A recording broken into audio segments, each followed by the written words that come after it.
there have been a lot of opinions about Deebo Samuel's tweet and the comments after the tweet, and hearing from Kyle Shanahan, John Lynch, and Brock Purdy on the matter itself. And so we have a ton of different opinions. I've given my own opinion on this as well.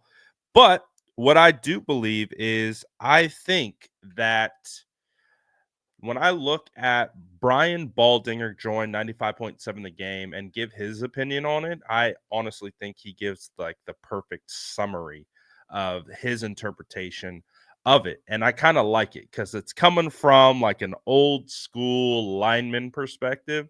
So it kind of fits my narrative. But I want you to take a listen as he joined Bonte and Shasky on the Morning Roast. Does that sit well with you as a teammate when the next day or even the post game we saw A.J. Brown kind of, critique his quarterback? We've seen Deebo critique the amount of touches. Like, that would bug me in a win. Like, that would bug me as a teammate. Would it bug you? Well, yeah, it would bug me. But here's the thing. Now, forget about my thoughts. Like, honestly, these receivers that do this, and I'm taking a shot here at Deebo, but honestly, nobody wins the Super Bowl because of the receivers. Nobody. They help you, but you win the game because of your quarterback and your defense. Your quarterback helps the receivers. But T.O., Randy Moss, you go through the list of great receivers that we've seen in this league. They don't win Super Bowls. The Eagles won a Super Bowl 7 years ago. They didn't have a receiver that had 1,000 yards receiving. They didn't have a running back that had 1,000 yards, but they were a great team. So you winning 24-0 for the first time. You got a lead last week, and you couldn't win a game for a month. Just take the win. Take the win. Thursday night, national TV. You got the Rams. They beat you earlier this year. Go do something to help win the game against the Rams. Throw a block for Garendo that springs them. Just do the little things. The ball will come your way when you start winning games and you hold on to the ball and you're getting a number of possessions and you're taking care of it. The ball will come your way. The offense is made to be spread around. And so that's what I would tell. I would tell any receiver. Jamar Chase is having an all-world season. They're not going anywhere. Yep. So who cares?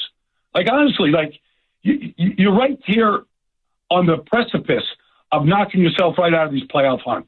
But you got to keep winning. The only way you're going to do is winning. And really drawing attention to yourself at this point, the season you're having, which is a disappointment for everybody, coming off a Super Bowl loss in overtime. Honestly, just go to work and do everything you can to help everybody out. That's what I would do, and that's what I would say.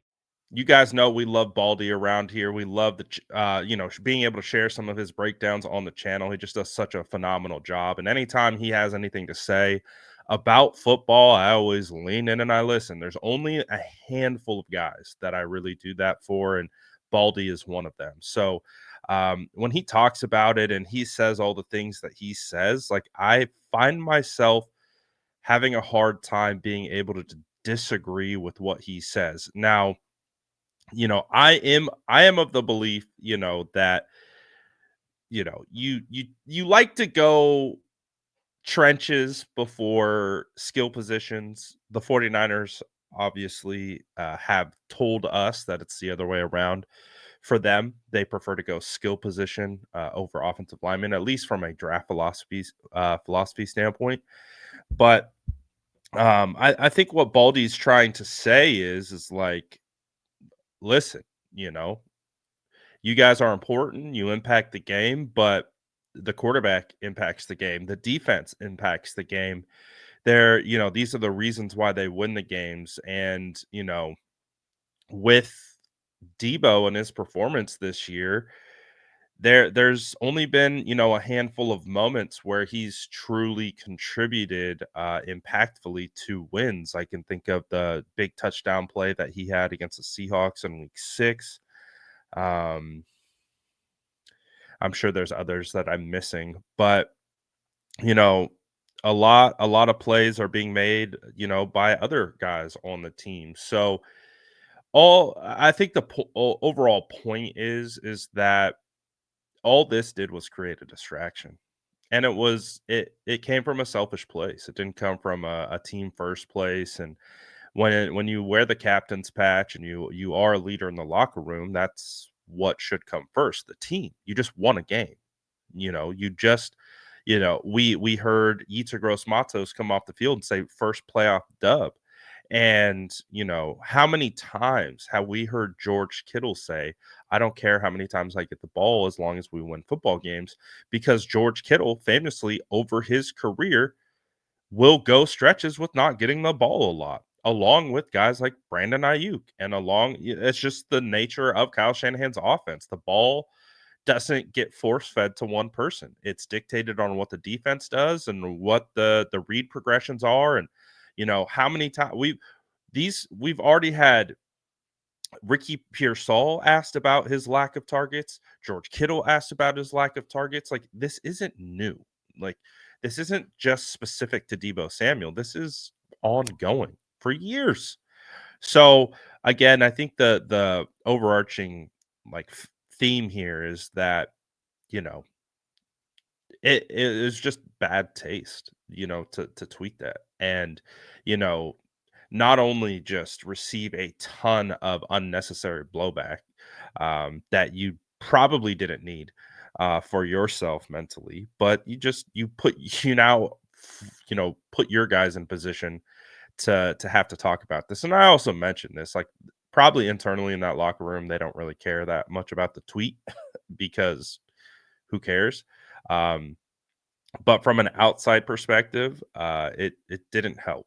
It didn't help the narrative around Debo. It didn't help, kind of the speculation around Debo, and didn't win any fans, that's for sure. So sometimes, I think we live in a world where people are going to be more critical than they are going to be understanding, even if, Deebo Samuel's coming from a place of, being truthful and being honest, which, I think he gets to the ball. I think they have designed plays for him. I think week in, week out, we see them try to get Deebo Samuel the ball. It might not be at a volume of 10 plus touches a game, but I believe he just came off a game where he had 7 touches. I mean, I think that was tied for the most touches outside of Isaac Guerrero, who's a running back, right? So um, it's just unnecessary at the end of the day. And here we are still, talking about it. And,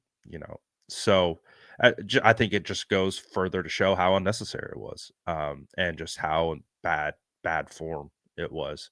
So hopefully those tweets stay in the drafts next time. Just keep those things to yourself. Also the common thing that I kept saying was like, "Oh, Kittle just did it." Kittle was asked specifically about it in a press conference setting and is obligated to answer the question. So he answered the question. He didn't go tweet it and say, what was it, like 7 words with zero context or any nuance. It's not the same. It's not apples to apples. So stop making it that way. Um, just don't tweet next time. All right. Let me know what you guys think about this in the comments below. And as always, make sure to like and subscribe for more updates.